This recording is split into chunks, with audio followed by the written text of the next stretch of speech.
So, welcome to this week's version of Twirl Talk Tuesday. So, we've had a couple weeks off, and we in America here had a holiday.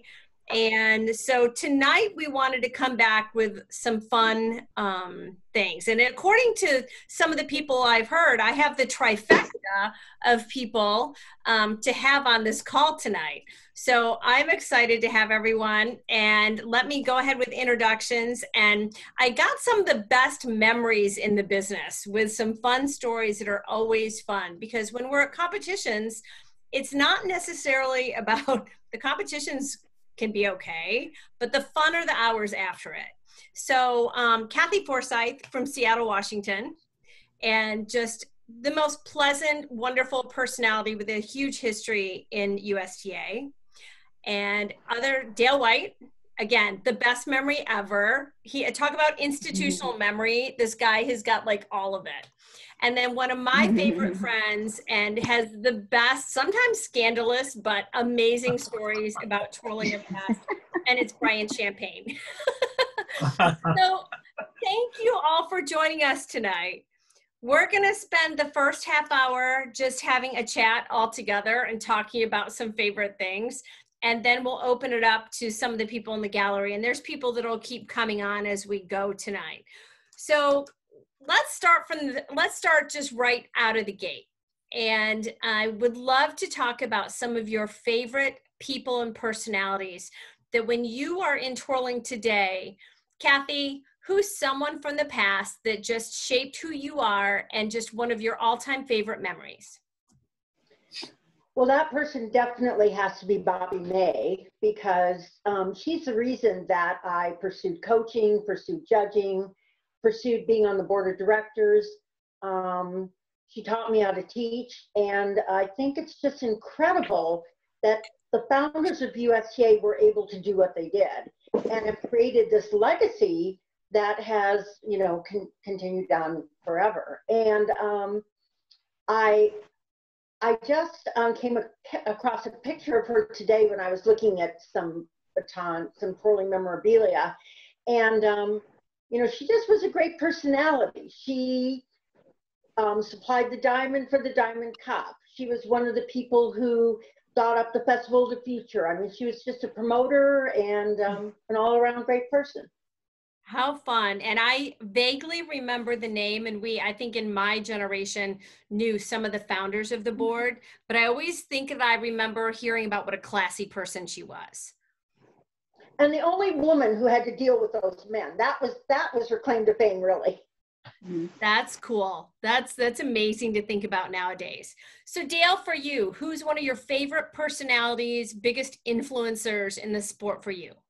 Well, obviously, I have two actually, and it kind of parallels a little bit with what Kathy said with the board of directors, and it was obviously my coach, Fred Miller, who was one of the co-founders of USTA and the director of the famed Blackhawks, of which I was a part. And I learned how to twirl there. I learned how to compete. I learned how to be in a musical corps. I learned a whole lot. I learned how to teach at summer camps, and that was just. I think that was he was the biggest influence over my twirling career, obviously, and for a lot of reasons, a lot of reasons. He was a really close friend of our families, and he just really guided me in a great direction. After he left twirling and went into the color guard world, then I started being mentored by the late, great Bud Scriven from California. And I used to go to Long Beach, and I would sit on his driveway and watch his lessons. He used to teach lessons on his driveway, and he taught me actually about routine construction, just the psychology of twirling, how to actually coach, how to get in kids' heads and really create and get the best out of kids. And I learned so much from him, and it was great. And I really was very grateful in him letting me just sit in on his lessons. I did that every Thanksgiving, because their state was right before Thanksgiving, so they would have this competition. So I would say it would be those two for sure, those two men, both of which are not with us any longer, but yeah, I'll never forget them. Well, I think that's such a huge lesson in the power of mentoring, in the power of just opening the door. Mm. So, Brian, how about for you? Who's one of the biggest personalities, influencers in the sport that you think shaped the sport and affected your participation in it? Well, there's two also. And the first one is Fred, actually, Fred Miller, because I used to go to his camps. And in the afternoon, after the classes, they would have a little, maybe an hour or 45 minutes, where the teachers would do private lessons. And you could get like a 20-minute private lesson. It was included in the camp cost. So I signed up, for them. And I got Fred the first day. And he said, I want you to try this. And he explained it. And I said, oh, I'll do that. And I did it. And he said, have you ever done it before? I went, no. So he said, try this. And I did it. And so everything he asked me to do, I did it. He called all the teachers over. And he said, who do you take from? And I said, well, no one really. I mean, just my friend that teaches twirling back home. And so he called my parents and said, he's really talented. You need to get him with a great teacher. And then that started my competitive career. And then Frances Whitley, who was my final coach. And she was so amazing. Frances, to me, had the ability to give each of us what we needed, which was so different from what she taught everyone else. And she never went to local competitions because she was always coaching. And, but she came to Houston one time because there was one in Houston, and she visited Marcia. And so she judged, and she didn't judge finals. I was in it, and I lost. And I went to her after just hoping she would say, you should have won.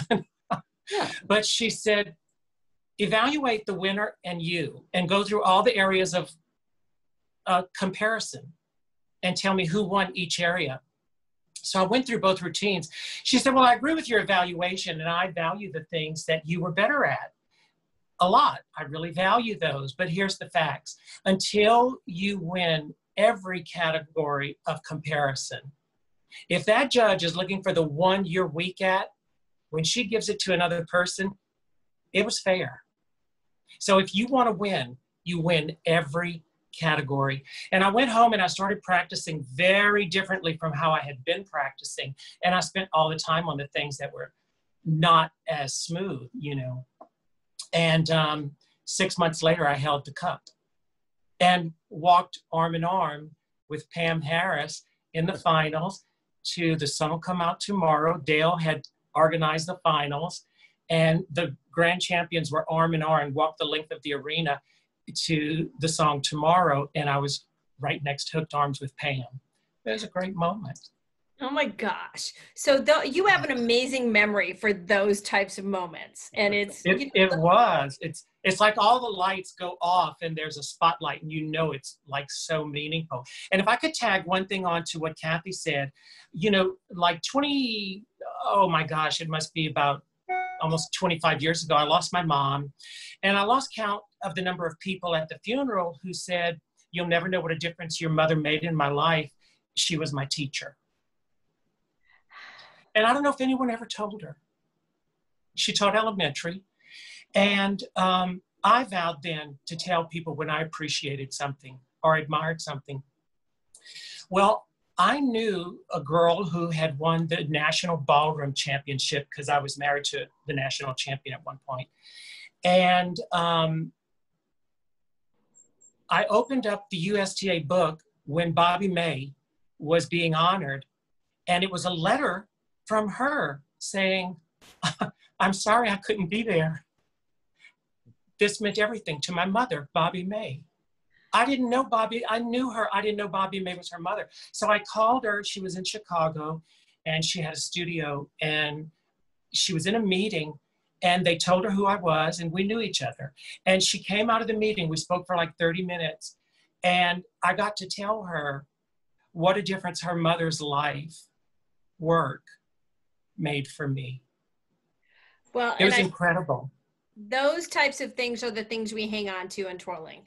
When we say, you don't always remember the championship, but you remember that. So that's a great segue right into national moments.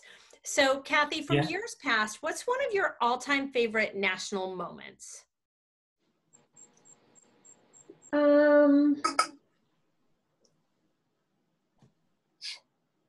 I think it was actually not a solo moment. It was a Strutt moment.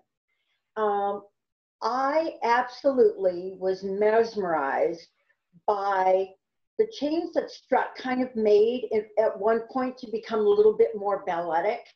And Natalie Mayock took my breath away.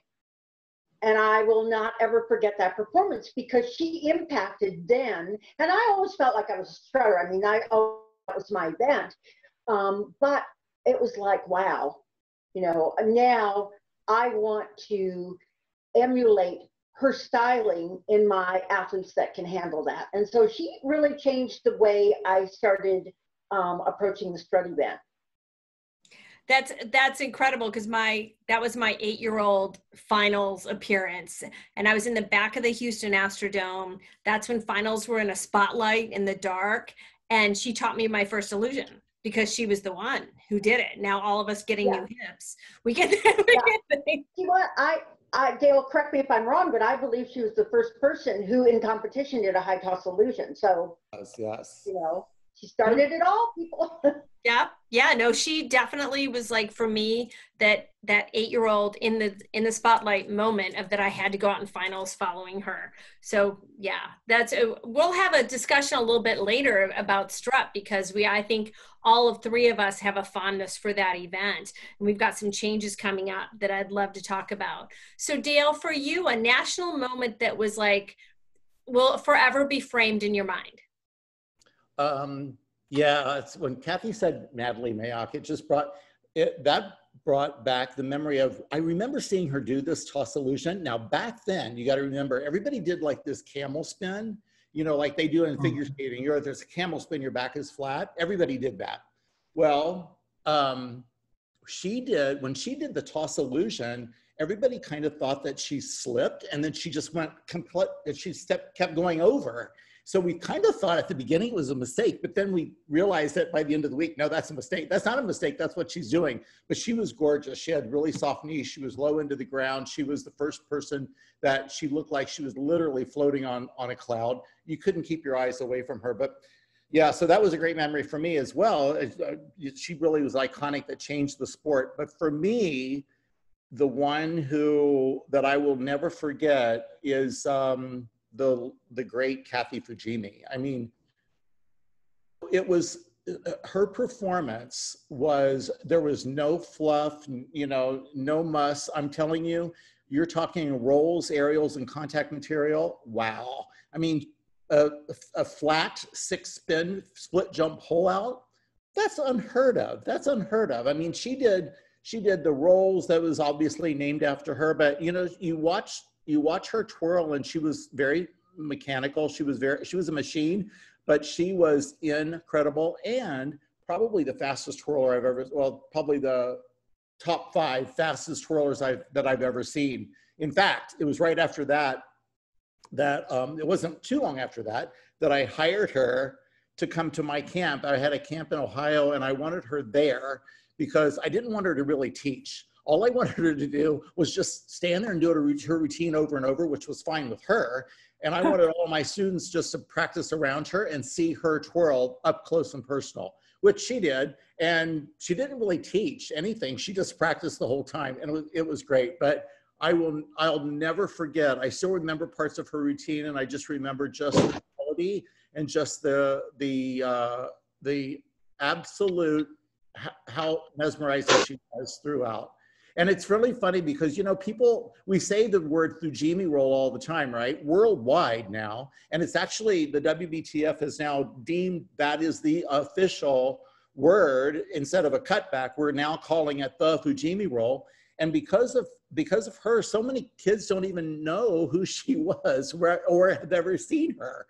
You know, so I've been trying to get in contact with her, and I do have a contact finally. So I don't even think she even knows about the Fujimi roll, even though she's the creator of it. Don't you remember just the buzz in the arena? Oh yeah. When she was going to take the floor, and then go ahead and tell the story of like what happened then. Here she came to nationals. She just was this electrified the entire arena, and then the next year.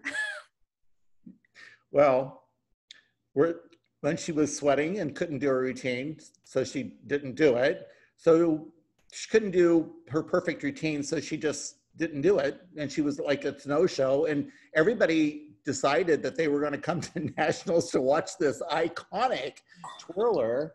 And there was a few back then. And I remember that was the year that I think that Jack Crum had started with Starline, and he was then retiring his group. It was 1975. Was that 70? Yeah, 75. Thank you, Brian. I knew you would know that. And so that would be, and then there was another buzz in the arena. That was Mary Nell Anderson, who was a strutter. This was one of Brooks's kids that nobody had seen before. So she came onto the scene. So she was from Louisiana. Yes, that's right. Good, very good.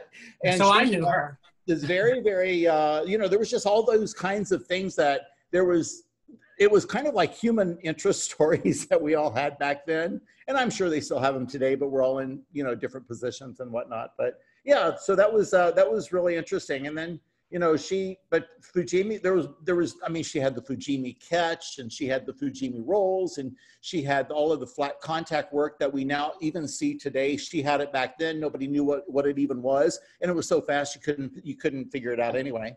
But she was just literally mesmerizing. I mean, you couldn't blink when you watched her twirl. So yeah.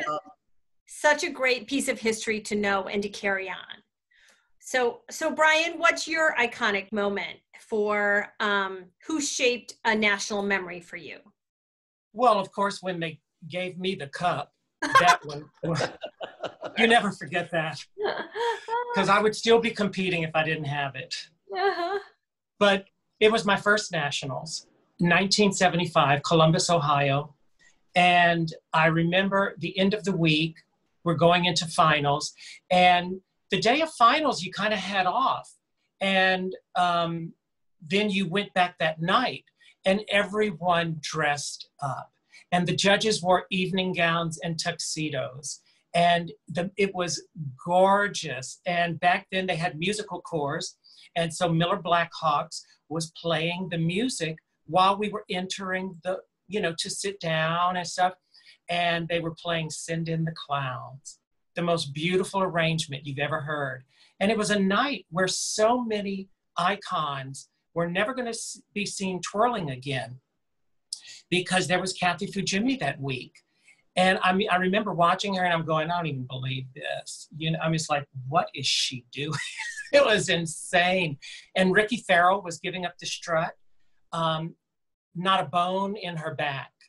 It was just mind-blowing. Gino was in the finals and he won it. He was so gorgeous and just such a powerful twirler. And then, the girls were incredible. And little Marcy Papadopoulos was in all the finals.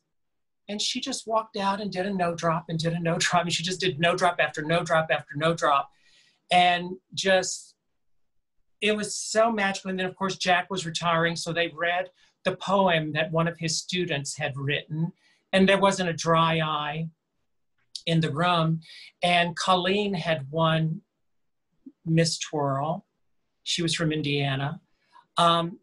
It was incredible. And I went to nationals about 7 or 8 years ago. And then since then I've watched it on the thing and I'm going, what happened to the evening gowns? And I mean, please, with the thong sandals, come on, dress it up, pull out a red carpet. I outgrew my evening gown. The show is gone. It is just, and then I think what was so unbelievable about that time was you had no idea who was going to win, because you might get 15th and just made the top 15 and end up winning the group, because so many were so good and so different from each other. So it was really exciting to watch the competitions back then. But I think just the magical pageantry of the finals and the celebrity of the twirlers, because you didn't see them that often unless you lived in their region. Oh, that's a true statement. That's really true. Yeah, because look at all of us as friends. We saw each other once a year. You didn't go to other people's regionals. The year I won, I did go to a couple of regionals, because I always came home so inspired from mine or from nationals. And I said, why am I limiting myself? So I went to the regionals, and it was very inspiring. It just helped elevate that push of that final year so that I could keep my level high. So let's go around to something that obviously this summer is not happening a whole lot, but the camp situation. I mean, I think we all lived and taught through camp. You know, my mom started packing me off to Smith Walbridge when I was 7. So Kathy, do you have any like fun camp? Because our camps at that time were like 7 days.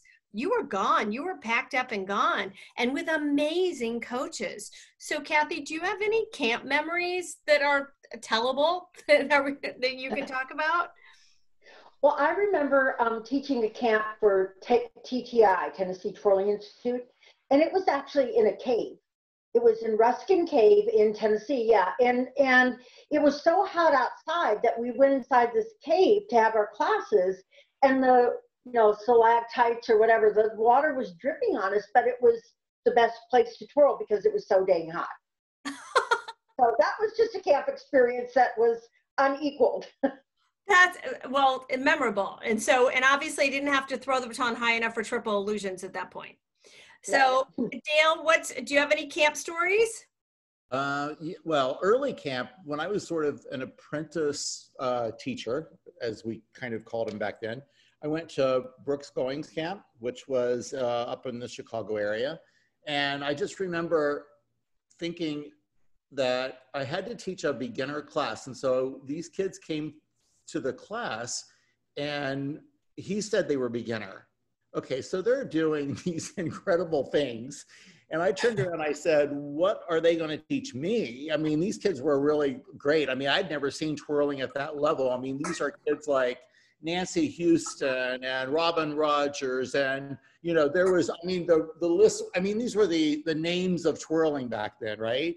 And they were all, I mean, they weren't in the beginner class, but it was full of them. And it was what do they call it? The Camp of Champions or something like that. Mm-hmm. So I was just starting out and just learning how to do all of that. Glenda Wachel was another one. Oh my goodness. Glenda Wachel, that was another. My age, yeah. Yeah, Nancy Houston. I mean, there was just so many back then, and it's such a when you're around great twirling and you're really around a lot of people that really are at that level, you just learn by osmosis, right? You just learn because they're so good, and you pick up things that you don't even realize you pick up. And then you study. If you're astute enough to actually study, then it became, and I remember, because Brooks had all the winners back then. And I remember, gee, what it would be like to have a winner at Grand National Championships, someday. So I wanted to try to figure that out. I didn't know how about really worked. So I really studied that. And, he was a great teacher in that regard. And then we actually became sort of, competitors, rivals. Rivals as it were. And I got it all figured out. But I think that he liked that, because I think he liked the competition, of course. And we thrive on that, don't we? I mean, the kids are only good as their competitors are. So I always tell the kids, you got to compete with everybody that's good, because you're going to be good. So. That was I think back in those days, it was the summer camps that really nurtured all of us twirlers back then, and sadly, it's kind of diminished quite a bit over the years. It nurtured all of us, just not as competitors, but as coaches, and being able to thrive together and be in that environment, because you're just 24/7 living and breathing it. And didn't those days really create the connection with people? Completely. You can see people at competitions, but you're there for a day, and then you can establish a connection. But when you live with somebody for a week, and you eat breakfast with them, and you swim with them, and you practice with them, and then you're going to have a pizza party at night with them. When you actually get to know a person as a person and what substance they bring, to the twirling world, they become truly, the cliche is that they become family, but they really do. So, I'm sure that a lot of twirlers have twirling friends that are closer to their twirling friends than they are, their cousins, their real family. So, it's a kind of a unique situation those camps, I think, established back then. Well, I can say from a selfish standpoint, one of my best friends in life is on this call tonight with Pam Harris, and we spent hours in the parking lot, and it had nothing to do with, we were competitors, but just having that time together. Yeah. It was you two and cornstarch, right? That's right. Yeah. So Brian, at the Dixie restaurant there. Yep, that's Yes. no. I laughed at one of our stories, Pam, could be that you and I were the only ones allowed to drive Dale's yellow I always forget Trans Am. Yeah, you and I were the only ones allowed to drive it. So I don't know what that says, but so Brian, what about a camp story for you? Well, I lived next door to a university growing up, and my neighbor was the coach. So I had a key to the gym. It was really incredible. It was the most amazing gym you've ever seen. And they started having camps there when I was 15, and it was Karen Ogden, and she brought the camp there, and she came about 4 years, I think. And I mean, it was like hundreds and hundreds of kids. It was so incredible. And that's how Karen and I got to be really close, although we only lived about 3.5 hours from each other. And, but it was so fun working with her, and she was so inspiring. And then one year I taught, the first camp I taught was Karen's. And then one year I taught at Dale's camp. And they were some practical jokers. And I remember I was going to take my shower, and I said, you know what? I'm going to bring my shorts in the shower with me. And you just hung your towel up on the outside. So they tiptoed in while I'm taking my shower and take my clothes and the towel and everything. And I just shortly after pull the shower curtain open and step out in my shorts because I had kept them. They were wild. But I have to tell you that when Dale brought up Brooks, I loved Brooks. We got to be pretty close. He came to Houston a few times. He did his roll videos and all that stuff here in Houston. So we would get together when he would come. And I had been trying to get in touch with him for a long time, again, to tell him, how much I admired him. And so Marcia gave me his number, said, I'm not sure it still works. I called him, and it did. It was his cell phone. And I said, what are you doing? He said, I'm in the hospital. I said, well, I can let you go and talk to you later. He said, no, I've got nothing else to do. And so we sat on the phone for probably 30 minutes. And I said, Brooks, I just wanted you to know, I really admired your teaching. You did such amazing things. You had such beautiful champions. He said, well, thank you. I'm still teaching. Would you like to judge NBTA Nationals? He was a nut. And then 2 weeks later, he passed. So I got to speak to him, just at the end. I was so glad I tried to reach out and did, and was able to reach him. Well, we laughed, so that was kind of nice that he, in the middle of that, had a little moment of laughter. Well, it's kind of a favorite camp memory from when we used to do this big Indiana camp. And the one year they hired Dale and Brooks, and this is in the middle of the big rivalry. And I'm trying to be the nice guy, in between everything going on. But it wound up being just a fabulous week. And it was so funny because those rivalries are kind of what fuel us too, because we're all competitors. And so we have so much to learn, like Dale said, from our rivals. So Kathy, what's a big rivalry that, whether it's team, group, core, anything like that, that you think actually made everybody better?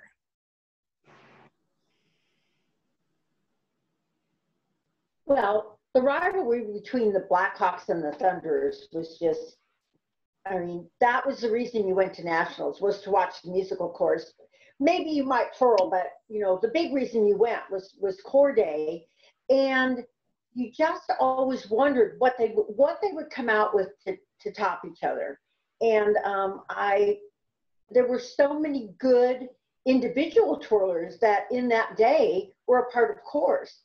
The Jeanette Grooms and the Karen Camerers and all these people who were in the Thunders, and then the Dale, the Kathy Dutchers, Karen Rodberg, all these great people were. So it wasn't like it became where the corps were not the best people, the best individual people. They were just kids who did corps. But back in the day, you know, they were the champions, and they were part of the whole corps thing. Well, and remember, they'd always have secrets. There'd always be some secret of some kind, and then a secret place to practice. So I'm sure, Dale, you being a Blackhawk, did that rivalry really shape you? Yeah, it did. It was, you're right about having a secret, because, you know, the Thunders were great. I mean, they were true musicians. In fact, they would hire those guys to come in for the summer and to play. And they were like big band people, and they were like true musicians. And we had a lot of just gutsy brass people in ours that were loud. And, you know, Fred just, you know, worked the heck out of us, you know, all of the time.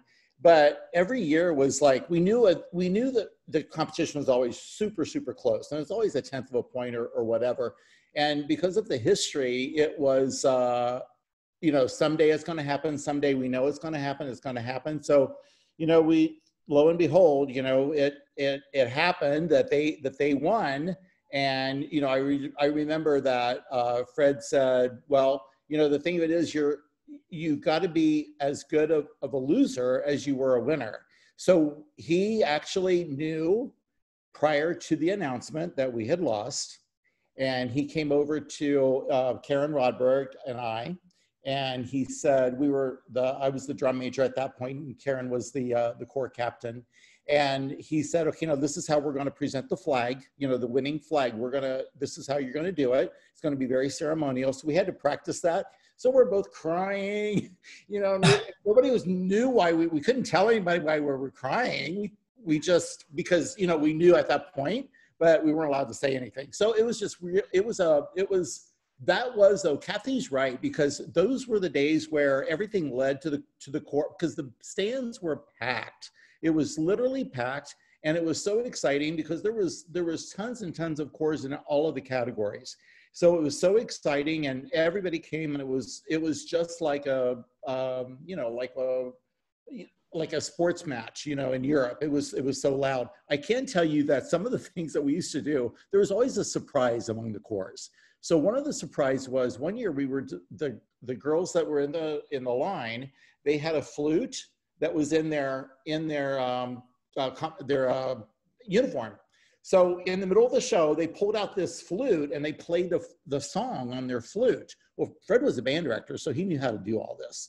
So one year, the other surprise was I was going to come out of drum major role, and there was another twirler on the line in the corps, the musicians, and his name was Dwayne Cleedwaite. He was also a very good twirler. So we got a feature. So he and I came out and did this duet in the middle of the thing, and nobody had ever seen that before. So and we would throw the batons over the corps and, you know, make it a big deal. But that was like the surprise that nobody knew about. And that's the thing that really was the event that got the crowd going. So yeah, those were the fun days. Those were so fun and so exciting. And, you know, we didn't flash scores back then, and everything was really a surprise. And, yeah, you know, it was a big pomp and circumstance. And Brian was right. Finals night, you know, they would roll out the red carpet. They would have the disco ball going, lights out, spotlights going everywhere. You know, so the band would come in and play. It was very pomp and circumstance. And we've lost that. I think that it just feels like that we're in the very athletic kind of environment where you go in there, you compete, and you leave, you know. And I think that sort of, what did you call it, Brian? It's kind of the celebrity status look, and the whole pomp and circumstances is pomp and circumstance. Yeah, yeah, it's just gone a little bit. But I think that's one of the things that really attracted our athletes back then to want to strive to do something, to be a part of that. And I also think that's one of the big attractions with AYOP, and how they do their Miss Majorette, and how they do some of their events like their college twirl. You know, they make it very elaborate, you know, showbiz oriented. So I think that's an attraction. I think we can really learn from that. So I think it's traditions to hang on to. Exactly. Everybody wants things to hang on to. So, exactly. so, you know, when you're talking about the core, and I can tangibly remember the feel of hearing the drums in the arena, like that promoted the goosebumps of like, you couldn't wait for that moment. Yeah. So yeah, I think it's just like, we all want things to hang on to. And I think traditions, that's the symbolism and the importance of tradition.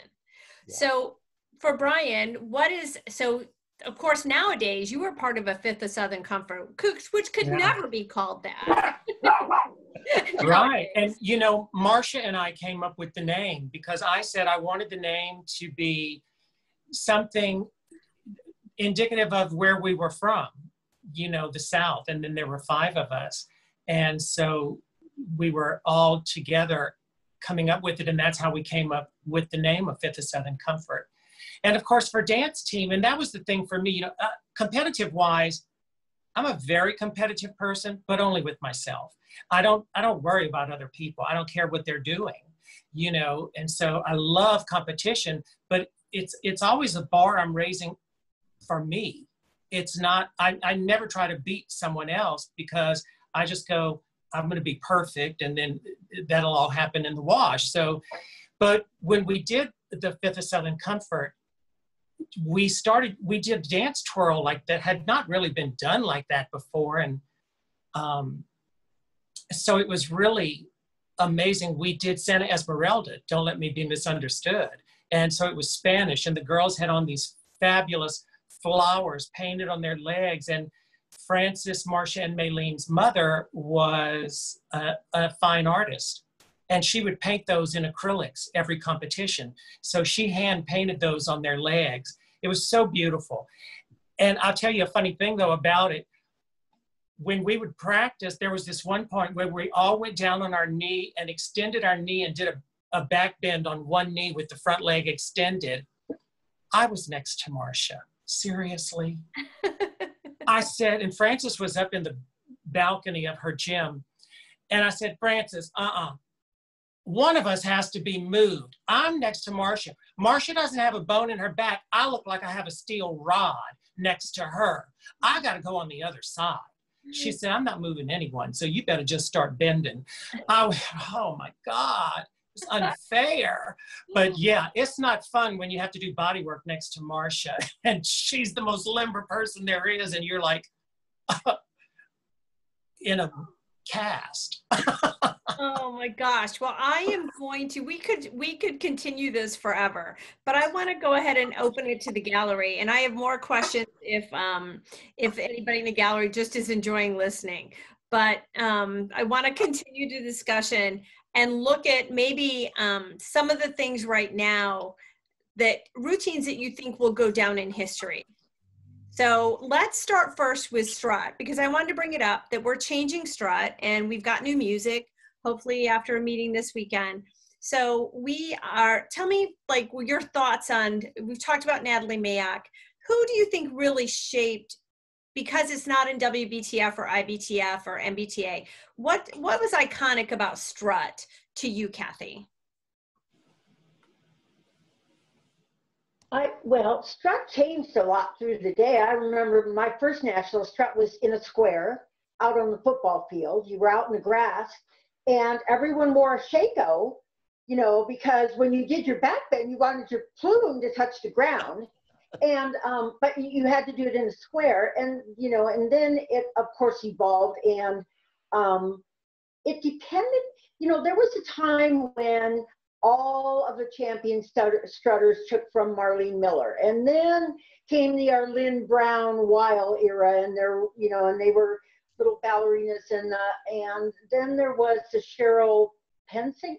What was her name? Cheryl Pensinger. And it was like there were iconic styles. But back in the day when we did military, you could almost tell who people took from by the way they did their military beat, because the Marlene Miller students did it a certain way, the ones from New York did it a certain way. So it was just so interesting that those kind of styles developed. But I also remembered when there was a penalty judge in Strutt who kept track of out of steps and marking times. If you marked time and didn't move forward, you got a point off for every step that you did in place. So, you know, people could get unbelievable numbers of penalties if they didn't follow the rules. So it's kind of funny how things are maybe evolving back again, because, you know, we went for a long time with, you know, no penalties at all. So that's an interesting fact, I think. I've brought it up in discussion that, like, my first nationals, I got disqualified from Strutt for being out of step. Believe me, my mother made sure I was never out again. So what about for you, Dale? Is there anything iconic as far as strutting? Well, you know, I grew up in the Miller studio, so, you know, I was spoiled. You know, Kathy Nestle, Karen Rodberg, Kathy Dutcher, you know, Kathy Tompkins.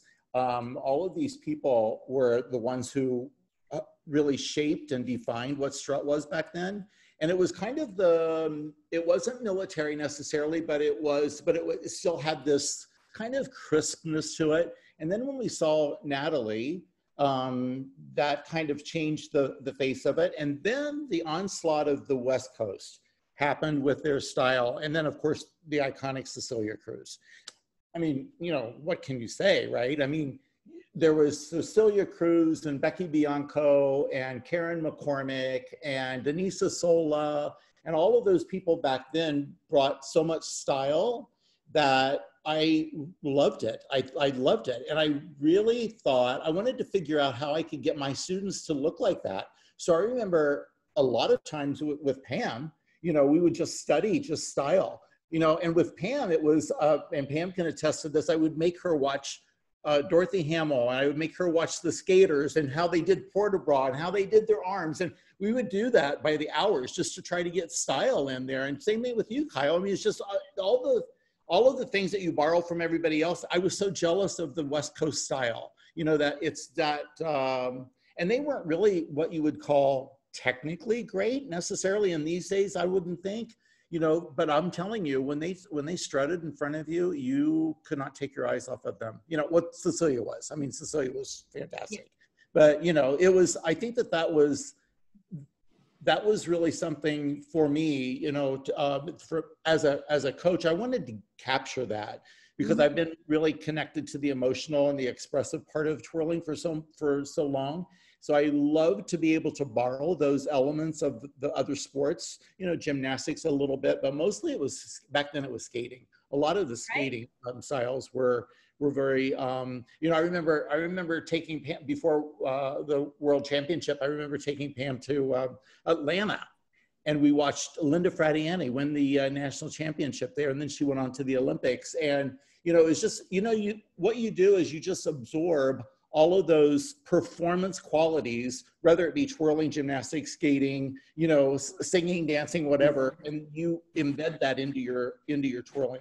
And that's what creates that feeling, that expression, that communication that is going to be so attractive to an audience, and, you know, hopefully the judges too. You know, so, but that's the thing that I tapped into the most, I think, back in those days. So strut was a biggie for me. Strut was a real big thing, you know, and the other thing, I studied it so much because obviously I didn't do it. So, but I studied it because I didn't do it. So, you know. Well, and you and Kathy have just done an outstanding job of how to create that beauty in the event. So Brian, boys in that day didn't strut. What did you love about the event? Well, I love dancing. So I had always danced, and I loved the extensions, the leaps, you know, to me, it was so beautiful. And there were a couple of moments in strut that were like iconic. And then Dale missed telling you guys something, and he's going to know it when I say it. I'll bring that up last. But the first thing was when Judy Shoup would take the floor. And in her presentation, she did a Shouper. And she tossed the baton probably head high. And then she did a perfect double illusion. There was no bending at the waist. Her body was in perfect line. And there was no touching. And she went, and she threw it, illusion, and caught it. And then came up in a cabriole. It was the most unbelievable. It was split-second timing. There's never been anything like that. One movement. It was so gorgeous.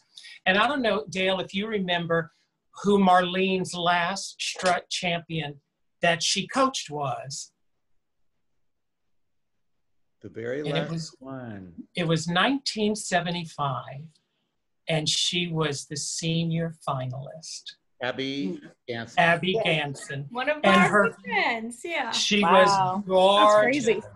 And I'll never forget her final trick. She threw the baton, did one perfect illusion. When her foot landed, the other foot stepped back into a deep lunge, and then she caught the baton in a blind and then pulled the hand back and did a back bend. It was the most perfectly timed, gorgeous, and it was so classic Marlene. She was so beautiful. And it was an amazing, I had become friends with Nancy Ganson, her sister at camp. And so it was so exciting to see that. But, you know, that was back when tricks didn't have to be gigantic, and they could be so unbelievable because it was split timing. And then the other thing is someone who no one has given credit to, and she changed Strutt to what we know of it as today. And that was Beth Stovacek. Mm. It was in Miami. That would have been 76. And that was the year Beth came in with, she had like 10 of the best strutters at nationals that year. And that's when she threw on one piece of body work, did some body work under it, caught it on another, and the tricks became gigantic, and they moved all the way across the gym. And Beth was the first one to bring that in and kind of introduce that method of strutting, and it was so phenomenal. Beth was so gorgeous. What I'm hearing that is so inspiring is that the iconic moments had nothing to do with these big tricks. And so the ability to be really different and make a statement through something that they could own is really kind of inspiring. It's really kind of thought-provoking, that like, what can we do when we've talked tonight about a Kathy Fujimi, or you're talking about a Beth Stovacek or a Natalie Mayak? You think about, it was nothing about copying anyone else or nothing about doing what had come before. It's about making something their own, which is really inspiring, that I hope that coaches and athletes would try that. So while we have Pam and John on the line tonight, I would love to take advantage of it, because Pam was the first women's world champion. John was on the first men's world team. That at the first world championship. So what is your strongest memory of being at this completely unknown event? So John, do you have anything to share with us about that? Yeah, I mean, that was like, I mean, obviously a huge honor. And I just remember, I never trained so hard in my life in a summer as leading up to that 1980 competition in Seattle. But I think some of the funnest and fond memories as we bond as a team, and I think Carrie Jerger was our team coordinator. And we went to this Western store to buy Western outfits so that we all matched, you know, and here's tiny little Bonnie Palacios and Annetta Lucero. I mean, these kids are like tiny, tiny little things. And, you know, and I'm the old man and in the group. But yeah, I just remember it. I mean, obviously the wonderful performances and Pam winning and all that, and us winning everything and sweeping it all. But probably the biggest moment was when we got to hold the World Cup. And all of us were together, and I still have that photo, and it's like, I look at that and I go, wow, you know, it's just part of something that, look what it started then and where it is today. And I think that was amazing. And what I loved about the World Championship for me personally was it was finally an event that I could find myself in. And, you know, because I, like Brian, I love to dance, I love to perform. It wasn't so much about doing the trick things. I just loved to perform and dance. And John, I've never asked you. Out.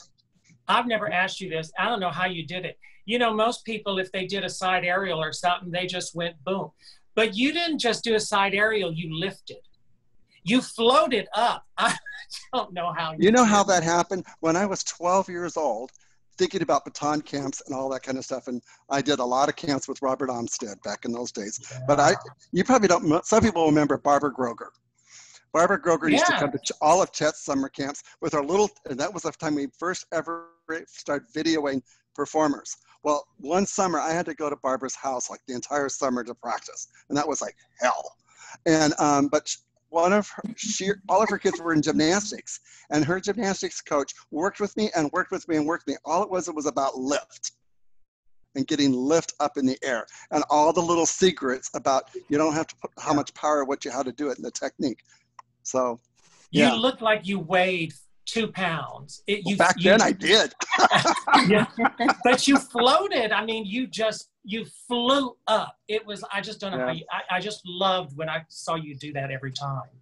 It was amazing. So Pam, what about your first World Championship experience? What was like really defining for you about that? Yeah, I actually, when I think about it, I think back to the regional, actually. We went down to Nashville for regionals, and that was like the first regional event that was the new world style. So it was like the first time people were ever doing freestyles. And it was so motivating, and it was the coolest thing ever. And it was just in a high school gym. It was like, not in an arena or anything, but actually when I think about that year, like that weekend, I came out of that like so pumped up and so excited about what we were doing and how different it was from the regular competition and stuff. And so the whole summer was just nonstop practice. And, I always loved that. I loved the 10 hours a day of practice. That was all great. It was always with Dale and the rest of the team members and everything, wearing out our tennis shoes every day. But just, getting to, nationals and just like getting in that environment. And then when international people started coming into, the arena and seeing twirlers from other places and stuff. And just, it was very cool because I'd been to Japan, seeing some of the Japanese twirlers, coming in for the team and things. It was a lot of the sort of pomp and circumstance. I remember being super nervous, crazy nervous about it, but it just, it was just very inspiring environment, to be able to do it. And, I remember a lot of Dale did take me to the nationals for the skating that year, and we focused a lot on like visioning, like trying to envision yourself doing it. And I would just dream it every night. Like I would just dream it every night, and then it just happened. And that the world just felt so much bigger then, that just to interact with people from around the world was just so different, to go overseas and not be able to make a phone call and things like that.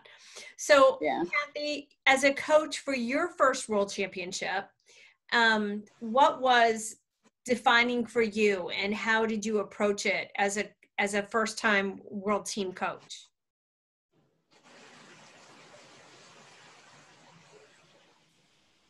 Oh gosh. It was, well, first of all, at that point in time, the first time that I had an athlete that was just my own athlete on the world team, it was so scary. It was so exciting, but it was really pretty scary because now you're not just competing, but now you're representing the United States. And and I judge some world champions and stuff, and I get really into the World Cup thing. Like when we didn't win it, in the first year we didn't win it, I cried because winning the World Cup was such a big thing. So as a coach, you feel like you have this real vested interest or you have a real responsibility to be a part of the success of the United States. And compulsory day just drove me crazy because I was so nervous. And when it was over, I was just really glad. Now, that was also the year when we went to World, and it was in Paris. That was I'm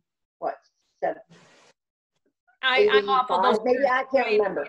Anyway, 87. We went to Paris. Our hotel was terrible. We had to change hotels, and there were just all kinds of things that happened, and so it was like you were always you were never quite settled in the moment because there were just so many other things that also played into it. I mean, we had coaches meetings every night, and And we really felt the responsibility. I think we were a more unified coaching team because we felt that responsibility, and we were all in it together. It wasn't your athlete against my athlete. It was just that we were all there for the United States. Yeah, no, I think that's a really true statement. And you just have some great memories of that time. Like I remember in Calgary when it used to be a big secret and I saw them put the American flag on top for the team competition. It was like such a rush. It was so fun to see that that flag was going to go up. So does anybody have any favorite memories or any questions to ask Dale or Brian or Kathy or talk amongst each other? If not, I have plenty to go on with. Okay. So judging dramatic moments. So what could you comfortably share was a dramatic moment, either that you know of that happened in judging or that Dale's smiling. What have you got? I think you should ask Kathy Forsythe this one. That's the best one. Wait, is that supposed to make me remember something? From Tokyo. From Tokyo. Oh my gosh. Right? I forgot. I was the U.S. judge in Tokyo, and what year was that? 82? 82. And so I was up there, and of course, put up my score, and I scored the French girl not very well because she had terrible technique, French senior women. Terrible technique, just routine was not done well. And so I didn't score very well. And what was his name? I got threatened by him too. It's okay. he stood up and he goes, "American judge," like this in front of the whole audience after I held up my score. It was, yeah, I'd forgotten about that, Dale. Thank you for, I'll probably not do that, but that's okay. I'll never forget that one. I got coins thrown at me. So Dale, you have won a famous Blackhawk penalty. Yes. It's called trailing. And trailing is when you have a flag, a silk, that will step in front of the American flag. And back in those, it's the American flag code that's established by the military, that if you're going to step in front of the American flag, you got to face a different direction. You can't face the same direction as the American flag. Well, back in those days, if you were in the Blackhawks, if you couldn't twirl very well, or if you were a dropper, then Fred would put you on the flag, because then you just held a flag up, right? So this little girl has the flag, right? So she didn't know. And so and back in those days, during all the core competition, you had to have a flag presentation. You had to actually have a part in your program where you presented the American flag down the center of the floor, blah, blah, blah. All right, so here she comes. So the flag comes down. Well, she just gets all excited and she just starts tearing down the floor and she goes right in front of the American flag. Keep in mind that between us and the Thunders is 1/10 of a point, right? Well, if you step in front of the American flag, it's 2 full points, which in today's world is like a DQ. I mean, that's basically like a DQ. So she stepped in front of the American flag, and there was like this gasp that went over the audience because everybody knew what a trailing violation was back then. And I remember walking off the floor, and Fred was he was white as a ghost. The little girl was nowhere to be found. She had thrown that flag down and ran out of the arena. I couldn't find her anywhere. But yeah, so anyway, that was the year that we lost, and that was as a result of the flag violation. And it was actually it was correct. It was correct, and it was Carrie Jerger who was actually judging and spotted it, but it was correct. I mean, they did prove it. Of course, it was big scandalous back then, because it was just the first time losing. But anyway, yeah. So that was a biggie. I just remember the stories of Carrie being terrified. Well, it's Fred Miller, right? Because Fred was the founder of the organization. He was such a strong figurehead. I mean, he walked in the room and people would bow. You would be. I mean, he was bigger than life, right? So if you who would, I mean, you didn't, I mean, the Blackhawks were really good. We usually won things, but, you know, we didn't deserve to win that time. And she had the guts to, you know, call it out, right? Where maybe some judges would have turned their head the other way or whatever. She didn't. And I think that actually Fred really gained a lot of respect for her, truly. Maybe not that day, you know, but overall, I think, you know, I think that he really did. And, you know, of course, I think that it was right after that USTA got rid of the trailing violations. I think they got rid of it or whatever, but yeah, there was all of that. But, you know, you had to have all of that, and there had to be like a weapon, you know, either a rifle or a holster gun that's protecting the American flag. And I mean, we were steeped in tradition back then. And like you said before, Kyle, some of that stuff we kind of miss that a little bit. Mm-hmm. And I think that's kind of, you know, the traditions that have gone away. That's why we have the memories, and the kids today have no idea what we're talking about. Right. You know, so. Yep. No, the big deal on awards night, when you didn't know who had won, and we as a group would make up our little routine that we did going down the floor, and like to not know who was winning. It was, you know, those things were definitely fun and bonding, that it was a big deal when you made up your routine of what you were going to do down the floor. So Brian, do you know of any huge judging scandals you can share? I really do. I'm shocked. You can limit me if you need to, but I'll tell you the one that was the most shocking. I'm sure most people on here remember that baton twirling used to have a salute. And the salute left us probably in '76. I think it was Miami Nationals. And what happened was, it was an age group solo. And one of the three judges did not have a lot of love for one of the contestants' teachers. And she was always pretty hard on them, and they were fabulous.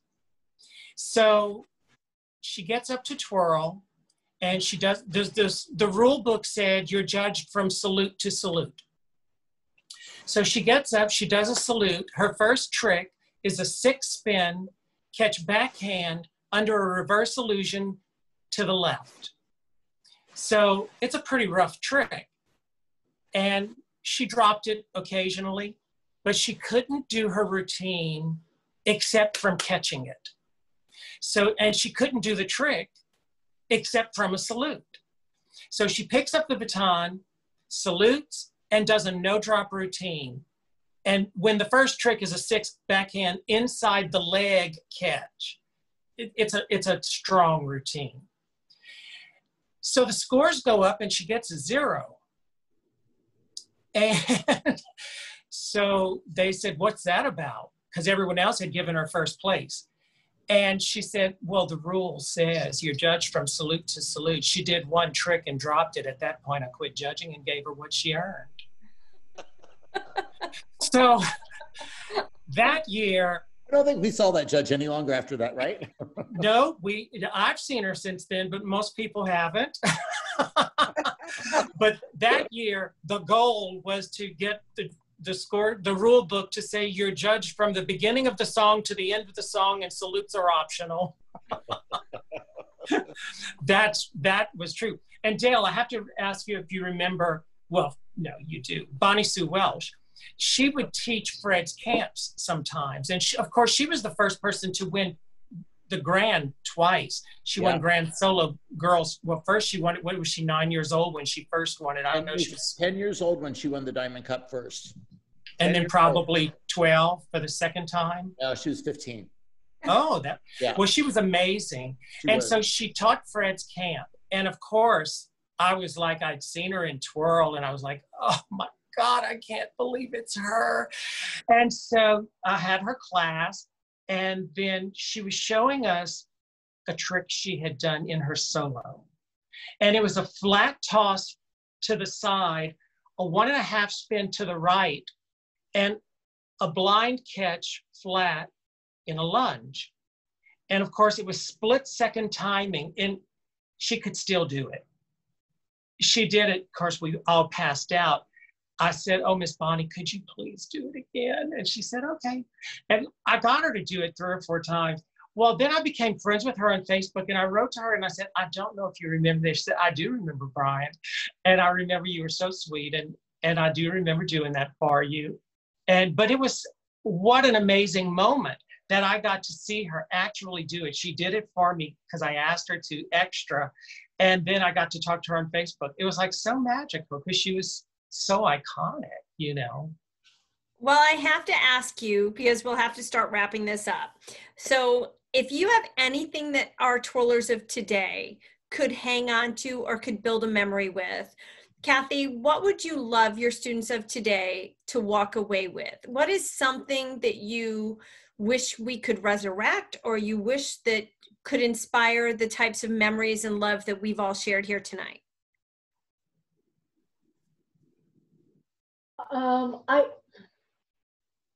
Gosh, go to someone else. I need to think about this one. Deal, go ahead. Well, there's a lot. I think that, you know, some of the twirlers that I've worked with, you learn so much in twirling, right? You just learned so many things competitively. You learn so many things in terms of winning and losing and life skills and how to cope with almost every situation, how to deal with a ton of variety of people all the time. And then you have to learn to deal with a lot of diversity and, you know, a lot of international cultures, you know, if you get to the world level. So I think that all of that learning is, I'm really proud of the athletes that I worked with that went on into their life. And really you can see that what they have done in twirling kind of formulated and set the stage for their future, because I'm so proud of all of those kids. Pam on the call tonight being certainly one of them for sure. You know, and I'm sure that Pam would say that you know, a lot of the things that she learned in twirling and did in twirling, that she still remembers and still will attribute a lot of the success that she has now with it.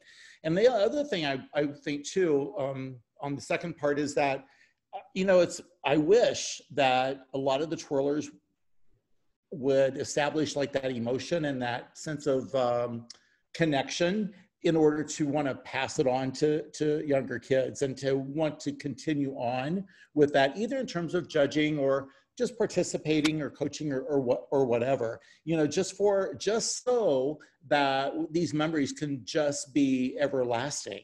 You know, that's the thing. I love it when I get to talk to people that, you know, how many of us have taught mothers, and then we've taught their daughters, and then we've taught their daughter's daughter, and then we've taught, you know, it's like really generational. I'm really aging myself now, but it's, you know, when it gets to be generational, you think, how special is that?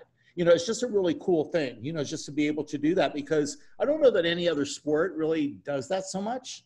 And so I'm kind of proud of that when I can, you know, kind of see that being passed on. And I think that I had a part in that, or hope that I've had a part in that anyway, so.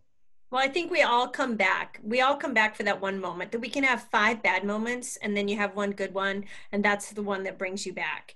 And I think what we've talked about tonight with institutional memory and generational twirling, that those are really important to how the activity thrives.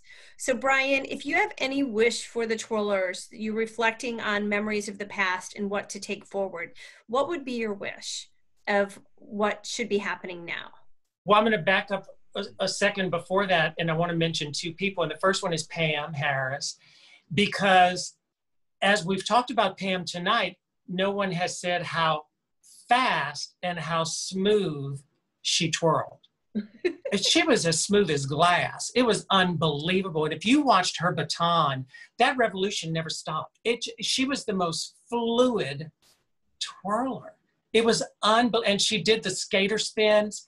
She was so gorgeous on that floor. And I remember the year she won, you know, her waist was about this big. You know, it was just so gorgeous. But she was really beautiful to watch. Pam, I just loved watching you. And a side note, Pam, you came up in a thread this week because someone was talking about spinning. And so, and you know, that you were a right spinner. So I think that that's really fun to know, for people to know that she was a spinner to the right. So And the great thing about it was when you spin to the right, your blind catches are flashbacks. Mhm. So her blind was more exciting than a regular blind. Yes. You know? I spun the wrong way. And the other thing Worked out for you. is that I remember when you competed, Kyle, and you know, I got to be so close. I mean, you were the first person I would run up to at nationals every year to get to see you and Jane. And, you know, you'd be out there going over your 5 routines or whatever. And I'd be standing there with Jane. And I'll never forget when I first saw you do the tour jeté and then landed in a split on a cement floor. I went, okay, how does she not cripple? How does she even do this? And then you would go on for hours and hours and hours, and there was never a drop. It was like unbelievable. You were unbelievable to watch. It's incredible. Well, thank you. And yeah, as you know, as far as my memories are such a big part of my life, you know, twirling was the first love of my life, and you never forget that. And so it was really, every bit of it was such a positive memory. And, you know, I remember going to nationals and meeting Dale and meeting Starline, Miller. Dick Miller. Oh. You know, and then seeing the champions and watching them practice. I remember the first time I saw Mark Nash, you know, he was like knee-high to a duck. And I went, oh, look at the cute little bar, the white shorts and the little gelled hair. And then he started twirling. I went, what the hell is this? Oh, my God. And again, no drops, you know. And so, you know, it was really fascinating. But I think overall, the one thing that was my biggest impression the first year, and that was that pomp and circumstance, and it's gone. Mm-hmm. And it's not hard to get back, you know. And I think maybe you can bring it back, Brian. Well, I wouldn't mind, but you know, I don't know if there's a contingency that wants it to be a sport, so you have to always be, you know, just like in sports clothes. I don't know but it's missing it, you know. And it used to always be the first week in August for nationals. And so for 2 months, you hadn't dressed up or gone anywhere besides the gym. And so when it was finally, the competition was over, except for the finals, and you got to dress up. And it was just a feeling you never forgot. And I think, you know, I think the one person today who really is an example of what goodness the sport can do for a person is Savannah Miller. You know, she's doing everything. She's excelled in school, in her sorority, on the football field, at Worlds, at Nationals, you know, and on TV, and always has time to stop when someone wants to talk to her, and such a lovely girl, but she's such an amazing ambassador. And it really should be more people like that, where, you know, they can show you what baton twirling did for them, because it did. It changed all of our lives. And yeah, so I'm sorry. I think what's fun to hear is like when it's the free speech about icons. And I think people are afraid to do that sometimes. It sounds like today they want everyone on the same playing field and they want everyone to feel okay. When we look back at the memories and the people who influenced it, and it's the people we weren't afraid to say, holy smokes, this person is amazing. And the ability to be humble enough to know that there are great performers out there and we need them as icons. We need them as role models. We need them to look up to. So I'm going to come back to you, circle back now, Kathy. So did you happen to think about something? First of all, there are two things. I think it's interesting for kids during this whole pandemic thing to realize that back in the day, we only practiced outside. There was not a gym to practice in, you know, and I lived in Chicago. So that meant that I didn't really practice outside through the winter. I had to practice in my basement. I couldn't even do military because I couldn't practice with that part of my Strutt because the ceiling wasn't high enough. So, you know, you really learn to twirl without having to be in an awesome facility. So that's the first thing. The second thing is, I've always said to kids, twirling is not going to get you on the Wheaties box. So you need to enjoy the moment, but it also isn't always the big champions who get to twirl at the university or get this prime spot or get a full scholarship. So you can set your sights higher than just the competitive world and really feel like you were successful, because I really think that in college twirling, you finally feel like all of the years that you practiced paid off. All you have to do is set out on the field in front of that crowd of people who think that if you toss it and catch it, you are the best thing in the whole world, and it makes everything just have validation. Yep. No, I think that that's a great statement. We spend hours, obviously, when we're traveling and judging, and Brian and I spend my walks talking on the phone to Brian, and his memory in the years just amaze me. And I think that we all come back. We're all still coming back because of our memories, and everyone that's on this call tonight has amazing memories in the activity. So I want to thank everyone who contributed tonight. And I think that we just have some amazing stories, and I think that we're very unique in what we're able to share together, and I want it to continue. So share the stories, and never be afraid to just tell everybody the funny things and the wonderful things and the ridiculous things. And that's why we're all here. And I think that we'll always keep coming back for it, because you may win or lose, it doesn't matter. But when we talked about tonight some of the iconic things that happened, I don't know if some of those people won in the year that we're talking about, or the amazing trick that they did, that everybody has the opportunity to make a memory with it. And I just think it's so much fun. So thank you to everyone that contributed tonight. Thank you, especially Kathy, Dale, and Brian. This is an ongoing conversation. So thank you. And have Kyle, a good night. if I could say, you know, now with social media and everything technology, you know, they need to be updating the USTA website, and they should have a section, where are they now?